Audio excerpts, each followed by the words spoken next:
আগবঢ়াই দিয়া এই মানুহজনে যে এদিন বৰষুণৰ গধূলিটো আগবঢ়াই মোক আগবঢ়াই দিয়া মানুহজনে যে এদিন গধূলি ৰেন্ধাৰৰ সুযোগ লৈ মোক চুলি গধূলি ৰেন্ধাৰৰ সুযোগ লৈ মোক চুলিত ধৰি টানি আনি এটা ৰাক্ষসৰ হাতত গতাই দিব।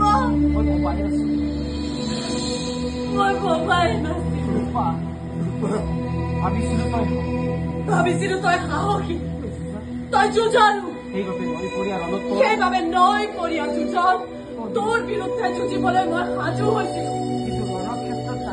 কিন্তু ৰণক্ষেত্ৰত নামি দেখিলো তই যোদ্ধা নহয়। তই আনৰ ৰথৰ আগত বহি ভীষ্মৰ দৰে অপৰাজয় যোদ্ধাৰ যাত্ৰা ভংগৰ ষড়যন্ত্ৰত লিপ্ত হোৱা এটা পুৰুষত্বহীন শিখণ্ডী। ধৰি বান্ধি আনি ইমান কষ্ট কৰিব লাগে। মোক জোৰ কৰি ধৰি বান্ধি আনি কষ্ট কিয় কৰিব লাগে? মাৰ না কিয় কষ্ট কৰিব লাগে? পিঠি পাতি দিছো।